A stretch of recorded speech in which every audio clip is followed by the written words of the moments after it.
নমস্কার বন্ধুরা, আমি খুশি। কেমন আছো তোমরা সবাই? আশা করছি সবাই ভালো আছো এবং সুস্থ আছো। আমিও বেশ আছি, আর আমার পরিবারও ঠাকুরের কৃপায় ভালোই আছে। তো ঠান্ডা তো আমার একটু লেগেছেই, গলাটা শুনেই তোমরা বুঝতে পারছো। আর আমার এই ছোঁয়াচে রোগটাও ছেলেরও ধরেছে। ওরও খুব ঠান্ডা লেগেছে, মাথা টাথা যন্ত্রণা করছে, ওই গা হাত পা ব্যথা, ঠিক আমার যেমন ওই রকমই আর কি। আর দেখো, এই সকাল সকাল তো ব্লগটা শুরু করছি। তো আমার নতুন একটি ব্লগে তোমাদের সবাইকে জানি অনেক অনেক অনেক স্বাগত। তো তোমরা দেখতে থাকো। এ দেখো, অনেকেই কিন্তু কমেন্ট করেন, তবু দুই একজন কমেন্ট করেন। যেমন বাংলাদেশ থেকে একজন কমেন্ট করেছে যে হচ্ছে, দিদিভাই তোমার ভিডিও খুব ভালো লাগে। ও আবার বাংলাদেশ থেকে উনি নিজেই বলেছেন যে এই সেদিন আমি হচ্ছে গ্রামের একটা ভিডিও দিয়েছিলাম, আমাদের গ্রামেরই। তো উনি বলছেন, না দিদিভাই আমার গ্রাম খুব ভালো লাগে। তো তোমাদের বাড়িটা কোথায়? তো আমি তাকে কমেন্টে জানিয়েছি আমার বাড়ি কোথায়। তাকে অনেক অনেক ধন্যবাদ আর ভালোবাসা জানাচ্ছি। তো যাই হোক, দেখো ব্লগটা তো শুরু করতেই হবে। মানে ঠান্ডা লেগেছে যদিও, তবুও হয়তো ভয়েসটা দিতে গিয়ে তোমরা বুঝতেই পারছো। তবুও তো ভয়েসটা দিচ্ছি। ওই জামা কাপড় তো আগের দিনেরও এক গুচ্ছের ছিল, পরে কাচা হয়নি। শরীরটা আগের দিন থেকেই যদিও একটু একটু করে খারাপ।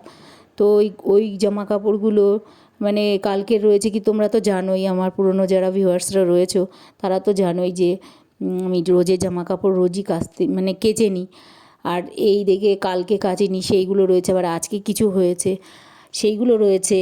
তো ওই জন্য জামা কাপড় কেচে দিয়েছি সব আজকে একসঙ্গে গরম জল করে। ওই কেচে দিয়েছি বলতে কোনো খচাখচি করিনি আজকে। ওই এক গুচ্ছে জামা কাপড় বলে একটু গরম জল করে নিয়েছি, নিয়ে ওর মধ্যে একটু সার্ফ ফেলে হাতে চটকে চটকে কচলিয়ে তারপরে ওই কোনো রকম ধুয়ে দিয়েছি। জল এসেছিলো, সেই জলে আর কি তাড়াতাড়ি করে ধুয়ে দিয়েছি। সকালে উঠে আগে যদিও অন্য কাজগুলো সেরে নিয়েছিলাম, ওই প্রতিদিনের মতো অন্য যেমন কাজ করি, ঘরে বাইরে সবই কাজ সেরে নিয়েছিলাম। সেরে নিয়ে তারপরে এই যেই জল এসছে, আর কাপড় চোপড়গুলো বলছি না থাক এখন ধুয়েই দিই। তো ওই জন্য ধুয়ে দিয়েছি। কিন্তু অনেকটা বেলা হয়নি, ওই 7:30 মতো বাজে তখন। আজকে 7:30 পৌনে 8টা বাজে, তখন বোধহয় জল এসছে। আজকে তাড়াতাড়ি একটু জল এসছে। তো ওই আমার চাটা কিছুই খাওয়া হয়নি। তো আগে ওই কাজগুলোই সেরে আসলাম আর কি। তো যে না থাক, পরে যে চা খাবো, ওই জন্য আমি আগে ওই কাজগুলো সেরে আসি। আর ছেলেও কিছু খাচ্ছে না, ওরও ওরকম ঠান্ডা ঠান্ডা লেগেছে। তা যাই হোক, এবার চা করতে এসেছি রান্নাঘরে। তো রান্না তো করতেই হবে, মনে হচ্ছে না যে আমি উঠে রান্না করি, মনে হচ্ছে যেন শুয়েই থাকি। একটুও জ্বর নেই কিছু না, কিন্তু গা হাত পায়ে এত ব্যথা আর মাথা পুরো যন্ত্রণা। তো ওই জল ফুটিয়ে ফুটিয়ে জল টানছি আর ওষুধ খাচ্ছি। ওই তারপরে দেখলাম আজকে একটু এই সর্দিটা একটু তরল হয়েছে আর কি। তো যাই হোক, ওইভাবে পড়ছে। কিন্তু ছেলের তো আবার ওরম হচ্ছে না, ওর মাথা টাথা ধরে আছে, যন্ত্রণা করছে ভীষণ, হাত পা ব্যথা করছে। তো আমি তো চা করেই নেব। চা করে নিয়ে জলটা একটু বেশি নিয়ে নিয়েছিলাম, যে ওই ছেলের হরলিক্সটাও দেবো, ওই জন্য আর কি। ছেলের হরলিক্স দেওয়ার জন্য একবারে ওকেও হরলিক্স দিয়ে দিলাম, ওই জলে একটু ঢেলে নিয়ে ওকে হরলিক্সটা গুলে দিলাম। আর আমি তো চায়ের জন্য জল তো বসিয়েছি, আর চাও করে নিলাম। চা করে দেখো, আজ আর বিস্কুট ছিল না যে বিস্কুট দিয়ে খাবো। তো ওই মুড়ি ছিল, সেই মুড়ি দিয়েই চাটা খেয়ে নিয়েছিলাম। বিস্কুট ছিল না বলতে এই তুতু এসে খেয়েছিল দুটো, ছিলই 3টে। আর মনে হয় ওই কালকে সন্ধেবেলার দিকে এই ছেলেকে একটা বিস্কুট দেওয়া, ছেলে ওই কৌটো খোলে যখন খুশি তখন খায় আর কি। তো যেভাবে ফুরিয়ে গেছে। আর আমিও তো খুব বিস্কুট খাই, আমি তো মুড়ি একদম পছন্দ করি না, বিস্কুট খেতেই বেশি পছন্দ করি। আমার শাশুড়ি যখন মুড়ি মুড়ি দিই, উনি এই বিস্কুট দিই, তখন কিন্তু বিস্কুট খেতে একদম আমার শাশুড়িও পছন্দ করেন। উনি আবার উল্টো, উনি কিন্তু একদম বিস্কুট খায় না, উনি মুড়ি খাবে। আর এই দিকে দেখো, ওকে হরলিক্স টরলিক্স দিয়ে এসে ভাবলাম আজকে আমি আমাদের এই পুকুর ধারের বাগানটাতে যাই। এটা কিন্তু এই জায়গাটা কিন্তু আমাদের পেছন দিকটা, আমাদের ঘরের পেছন, একদম পুরো পেছন দিকটা অনেকটা বাগান বাগান টাগান আছে। আমাদের এখানে একটা পুকুর আছে ছোট। তো ওই দেখো, আমি ওই লেবু পাড়তে গিয়েছি। ওখানে লেবু গাছটায় তো অনেক লেবু হয়নি, কিছু লেবু হয়েছে, যে নিচে পচে নিচে পড়ে গেছে আর কি। অনেকগুলো লেবু, 3-4টে লেবু নিচে পড়ে রয়েছে। আর এবার লেবু সব পচে পচে পচে পচে পড়ে যাচ্ছে, জানি না কেন। আর ভালো লেবু গাছে ঝুলছে, কিন্তু সেইটা আবার আনতে গেলে অনেকটা উঁচু। আর এদিকে দেখো চাল কুমড়ো মানে হয়েছে একটা, কিছু তো খাওয়াই হয়েছে, আর একটা বড় চাল কুমড়ো হয়েছে, ওই চাল কুমড়োটা পাকতে দেওয়া হয়েছে, বেশ পেকেছেও এখন। তো ওই দেখো, আমি বললাম না আমি লেবু নিতে এসেছি, বাতাবি লেবু, কিন্তু এই যে পেরে নিলাম একটা, একটু কাছে পেয়েছি, ওটাকে পেরে নিলাম। আর নিচে একটা ছিল পড়েছে, কখন জানি না দেখলাম ভালো, আরগুলো দেখলাম একদমই পচা, ওগুলো রয়েছে, ওগুলো দিয়ে ঠাকুরের বাসন মাজার জন্য ওই মানে আনবো, পরে আনবো। এখন এই এক হাতে এই ফোনটা ধরে রয়েছি, আর আর এই আর এক হাতে হচ্ছে দুটো বাতাবি লেবু। তো কী করে আনবো, তো ওই জন্য আমি পরে আনবো বলে থাক, ওই পচা লেবুগুলো দিয়ে ঠাকুরের বাসন মাজা হবে। আর ভালো লেবু দুটো আমি পেরে, একটা পেরে নিয়ে এসেছি, আর একটা নিচেই ছিল, পড়েছে হয়তো সকালবেলা, বেশিক্ষণ পড়েনি, তার কারণ ওইটা তো দেখলাম ভালো একদম। তো ওই যে নিয়ে এলাম, নিয়ে এসে রেখে দুপুরবেলার দিকে ওই ছেলেকে মাখা করে দেবো বা এরকমই আর কি। তো তো ওই জন্য রেখে দিলাম। আর দেখো মানে আজকে একটা নতুন রেসিপি রান্না করব, ওই জন্য আর কি আমি পেঁপেও পেরে নিয়েছি। এমনিতেই পেঁপে তো ভাতে খাওয়া হয়ই, যেহেতু মানে আমরা সবাই ভাতেই খাই, পেঁপে বেশি তরকারি থেকে মানে ভাতেই খাই। আর চিংড়ি মাছ টাছ হলে পেঁপে দিয়ে রান্না হয়, শিং মাছ পেঁপে দিয়ে রান্না হয় এই, আর তা না হলে পেঁপে খুব একটা খাওয়া হয় না। তো আজকে এই যে পেঁপেটা পারছি, আজকে কিন্তু অন্যরকমভাবে একটা মানে রেসিপি রান্না হবে। তো ওই জন্য আমি পেঁপেটা পেরে নিলাম। তো গাছে ভালোই পেঁপে হয়েছে, এই দুদিকে দুটো ডাল উঠেছে, এই ডাল দুটোই, এই পেঁপে গাছটা আমরা তোমাদের একদিন বলেছি, একদম এই নিচের থেকে হওয়া শুরু করেছে এখন। গাছটার মানে মেন মেন গাছটা যেটা ওপর দিকে উঠেছে, ওইটার আগায় এত পেঁপে হয়েছে, ওটা কোন দিন ভাড়ে না ভেঙেই পড়ে। আর এই ডাল দুটোর মধ্যেও পাশ থেকে দুটো ডালা উঠেছে, এই ডালাতেও এত পেঁপে হয়েছে মানে বলার মতো না। ওইখান থেকে কিন্তু আমি পেরে নিলাম, প্রথমে পেঁপেটা পারলাম, ওটা তলার দিকে ঢুকে মানে রয়েছে, ওটা কিছুতেই আনতে পারলাম না, ওটা একসঙ্গে দুটো, একটা পাড়তে গিয়ে দুটো পেরে ফেলেছি। তো ওইটা নিতে পারলাম না, তো এই পাশে ডালাটা থেকে তারপর আর একটা মানে পেঁপে পারলাম। আর এই দিকে দেখো ওই পেঁপে পেরে এসে ঘরে ধুয়ে পেঁপে তারপরে নিয়ে এসেছি ঘরেতে, তো রেখেছি এক জায়গায়, যে কারণ পেঁপের বোটাটা দিয়ে প্রচণ্ড পরিমাণে কষ পড়ছে, তো ওই জন্য আমি বাইরেই রেখে দিয়েছি, কষটা ঝরুক তারপরে ঘরে নিয়ে আসবো। আর এই দিকে দেখো সবজি বানাতে তো বসে গেছি, সবজি তো মানে যা যে ছেলে তো আবার মানে পেঁপে খায় না বলা ভুল, খায় তবে খুব একটা ভালো খায় না। আর এইদিকে ওটাও ঢ্যাঁড়সটা খায়, ওই জন্য আজকে কিন্তু আর ওই মানে ভাজা করব না ঢ্যাঁড়সের, যে ঢ্যাঁড়স ভাজা ওই রকম করবো না, আজকে তরকারি করব ঢ্যাঁড়সের। তো ওই জন্য আর কি মানে কেটে নিচ্ছি, তরকারি বলতে ওই যে পোস্ত আর আর মানে ঢ্যাঁড়স পোস্ত আর কি, যাই হোক চার মগজ আর পোস্ত বেটে একসঙ্গে দিয়ে তারপরে করব ভেবেছিলাম।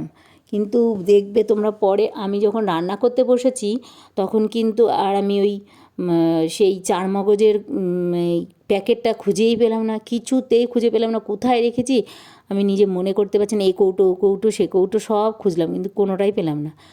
আর তারপরে দেখো এই যে বসে গেছি, মূলো আর পেঁপে একসঙ্গে, একটা করে মূলো ঘষে নিচ্ছিলাম, ধুয়ে আগে নিয়েছি, উপরের যে ছোকলাটা ফেলে তারপরে ধুয়ে নিয়ে তারপরে ঘষছিলাম। আর পেঁপেও তাই করেছি, পেঁপে আর ওই মূলো, এই পেঁপে মূলো ভাজি আর কি। কে কে পেঁপে মূলো ভাজি খেয়ে মানে খাও আমাদের মতো, তোমরা কমেন্ট করো তো। আমাদের কাছে তো এইটা আমি খুব একটা বেশি, একদিন আরও একদিন বোধহয় রান্না করেছিলাম কাঁচা লঙ্কা চিড়ে দিয়ে, তারপরে এই ভাজিটা খেতে কিন্তু খুব ভালো লাগে, এই মূলো আর পেঁপে একসঙ্গে দিয়ে করলে। শুধু মূলো দিলে না মূলোর গন্ধ হয়, ওই জন্য শুধু মূলো দিই না, পেঁপে আর মূলো একসঙ্গে দিই। আর এই দিকে দেখো ওই পুঁই পাতা একদম ঝিঝিরি করে কেটে নিয়ে নুন দিয়ে মেখে রেখেছিলাম, আর তারপরে বেসন আর একটু চালের গুঁড়ো দিয়ে, আর নুন হলুদ তো দিয়েছি, ওই দিয়ে তারপরে এই দেখো বড়া ভাজছিলাম।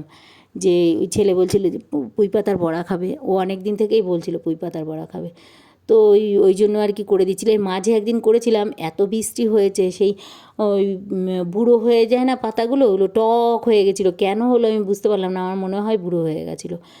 আর বড়াগুলো ভেজে তুলে নিলাম, ওই যে পুঁই পাতার বড়া আর কি, মানে তৎক্ষণাৎ গরম ভাতের সঙ্গে খেলে মানে দারুণ লাগে খেতে, কিন্তু পরে খেলে কেমন হয়ে যায়, যদিও চালের গুঁড়ো দেওয়া আছে মানে মচমচি করবে, কিন্তু তবুও পরে খেলে কেমন একটা নেতা টাইপের হয়ে যায়। আর এই দিকে দেখো ঢ্যাঁড়স তো বসিয়ে দিয়েছিলাম, ঢ্যাঁড়স রান্না করে নিলাম ওই ইয়ে দিয়ে, কী যেন বলে, ওই বললাম না চার মগজ আর পোস্ত দুটোর একটাও পাইনি, তো যাই হোক ওই জন্য আর ওইটা দিতে পারিনি, তো আমি ওই জিরে বাটা আদা বাটা দিয়ে এই ইয়েটা ওই ঢ্যাঁড়সটা করেছি আর কি। ওই ঢ্যাঁড়সটা ওইভাবে না করলে কেউ খাবেই না, একটু ঝাল ঝাল করে না করলে খাবে না, আর ছেলে তো এরকম ঢ্যাঁড়স খাবেই না, ওর কোনো প্রশ্নই ওঠে না, ও একমাত্র ওই ঢ্যাঁড়সের ভাজা করলে তবেই খায়, আর তা না হলে খায় না। আর এইদিকে দেখো ঢ্যাঁড়সটা নামিয়ে নিয়ে তারপরে কড়াটা ওখানেই রেখে দিয়েছি, পরে কড়াটা ধুয়ে নেব। আর এইদিকে বসিয়ে দিয়েছি হচ্ছে ওই পেঁপে আর মূলো ভাজা। ছেলে কিন্তু জানে না যে এর মধ্যে মূলো আছে। ওকে দিলাম, বললাম পেঁপে ভাজা খাবি, একটু মানে ভালো হয়, ঝাল ঝাল মিষ্টি মিষ্টি খেতে কিন্তু দারুণ লাগে। তো ওই দেখো ওকেও দিয়ে দিলাম, ও খাওয়া দাওয়া করে নিল, আমিও স্নান পুজো দিয়ে তারপরে খাওয়া দাওয়া করে নিয়েছিলাম। আর তারপরেই তো একটু এডিটের কাজ টাজ থাকে, এগুলো সেরে নিয়ে ঘুমাইনি কিন্তু আজকে আর। ওই ফোন নিয়ে একটুখানি বসেছিলাম, তারপরে এমনি শুয়েছিলাম। শরীর ভালো লাগছে না তো, ঘুম আসছে না, কিন্তু মানে তবুও শুয়েছিলাম। আর এইদিকে সন্ধ্যাও হয়ে গেছে, তারপরে দিয়ে নিলাম আমি সন্ধ্যা, ঠাকুরের কাছে সন্ধ্যা দেখিয়ে নিলাম। দেখিয়ে আমরা তো আবার সব জায়গাতেই দেখাতে হয়, আমাদের ঘরে বাইরে সব জায়গাতেই সন্ধ্যা দেখাতে হয়। যে মা, আমার ঘরের মা লক্ষ্মী, তোমাদেরকে দর্শনও করিয়ে দিলাম। তো যাই হোক, দেখো ঠাকুরের মানে সন্ধ্যা টন্ধ্যা দিয়ে তারপরে এলাম আমি একটু রান্নাঘরে। তো রান্নাঘরে মানে কি এখন ওই টিফিন কি করব সেটা নিয়েই তো, চা তো করতেই হবে, চা তো আমি খাবো। যদিও মানে যেহেতু মাথা এত যন্ত্রণা করছে, ওরও যন্ত্রণা করছে, ওকে বললাম যে কী রে তুই চা খাবি নাকি, ও হ্যাঁও বললো না, নাও বললো না, কিছু বললো না। তো যাই হোক, তবুও আমার রান্নাঘরে তো যেতেই হবে, চা না করলে আমার হবে না। চা শুধু চাই করবো না, তার সঙ্গে একটু কিছু করতে হবে, তা না হলে কী করে, ওকে আবার কী টিফিন দেবো, ও তো বলছে চা খাবে না। তো ওই জন্য দেখো মানে আমি রান্নাঘরে এসেছি আমার চা করব বলে, তো চা না করে ওইদিকে লেবু কাটছি। দুপুরবেলা ওকে বলেছিলাম যে খাওয়ার কথা, ও দুপুরবেলা আজকে শরীর ভালো ছিল না বলে মাথা টাথা যন্ত্রণা করছে, ও ঘুমিয়েছিল। তো ওই এক ঘুম দিয়ে উঠেছে ঠিক সন্ধেবেলাতেই।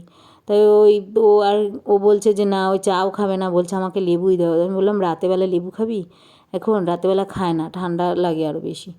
ও কার কথা কে শোনে।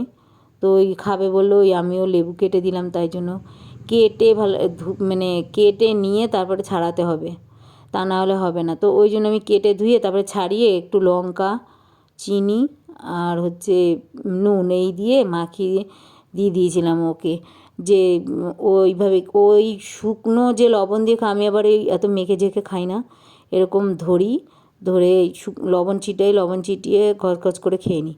কিন্তু ও আবার তা করে না, ও আবার মেখে একেবারে মানে সুন্দর করে তারপরে খাবে, সব কিছু এরকম করে খায়। কিন্তু এতে তো কোনো মানে এমনি বাতাবি লেবু আর কি খাওয়া ভীষণ উপকার, কিন্তু এইভাবে খেলে কোনো কিছুই হয় না, কোনো উপকারই নেই। চিনি তারপরে লবণ, লঙ্কা সব কিছু দিয়ে তারপরে খাওয়া। আর এইদিকে দেখো ওই যে ওকে লেবু টেবু মেখে দিয়ে তারপরে কিন্তু আমি চা খেয়ে নিলাম। আর দেখো কবে এই মানে চা খাওয়া দাওয়া করে কবে এই পর্দাগুলো, জানলার দরজার পর্দাগুলো সব কেচেছি, এইগুলো মোটে আমার লাগানোই হচ্ছে না। তো আজকে ভাবলাম লাগিয়ে ফেলি, তো ওই জন্য লাগাতেও নিয়েছি।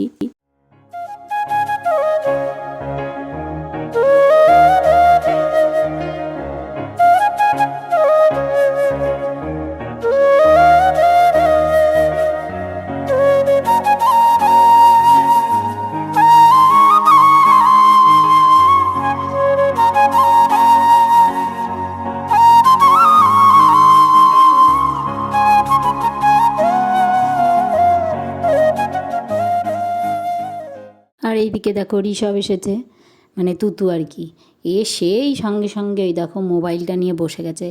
একটা ছোট্ট এক্সট্রা মোবাইল আছে, ওটা দিয়ে ওর কাকাও পড়ে টরে, ওর মোবাইলটা যখন আর কি মানে অনেকক্ষণ ধরে কাজ করে, তারপরে তো এইটা দিয়েই পড়ে টরে। তো ওই দেখো, আর এইদিকে ওইটা দিয়েই একটু কার্টুন টার্টুন দেখে, আর কী সব দেখে আরও। তো যাই হোক, ও তো ওই মোবাইল দেখছে, ওকে জিজ্ঞেস করছে এই তুই কী করছিস, বলছে আমি কার্টুন দেখছি। ঘরে তো ওদের ঘরে তো আর এটা হবে না, ওর মা আর কি দেবে না মোবাইল, বেশিক্ষণ দেয়ও না এমনিতেও। তো জানে ছদির ঘরে গেলে একটুখানি মোবাইলটা কি মশলা ওই জন্য ছদির ঘরে দেখি এসে মোমোটা কেমন, শুধু খেতে তো খেলে পরে ভালোই লাগবে। মোবাইলটা দেখে বেশি। তাড়াতাড়ি কত খাও, মা কিছু আবার খেলনা আসবে না আছে, হলে। সেইগুলো দিয়ে খেলবে না, ভাত মেখেছে না, ওই চটপট খাও। মোবাইলটাই দেখবে, ক্যারাম রে এই রে ওই রে কত কিছু আছে ঘরে। আর এইদিকে দেখো ওই ছেলে ফোন করেছিল মোমো খাবে, তো ওই যে পাঠিয়ে দিয়েছে মোমো, দুটোই কিন্তু ভেজ, একটা ক্রিপসি ক্রন মোমো আর একটা হচ্ছে নর্মাল ক্রন মোমো আর কি। তো ওই ছেলে কিন্তু ওই ক্রিপসিটাই খায়, আর ওইটা আরও কতদিন খেয়েছিল। আর ও কিন্তু আবার তুতু আবার ক্রিপসিটা খায় না, ও খাবে ওই নর্মাল মোমোটা।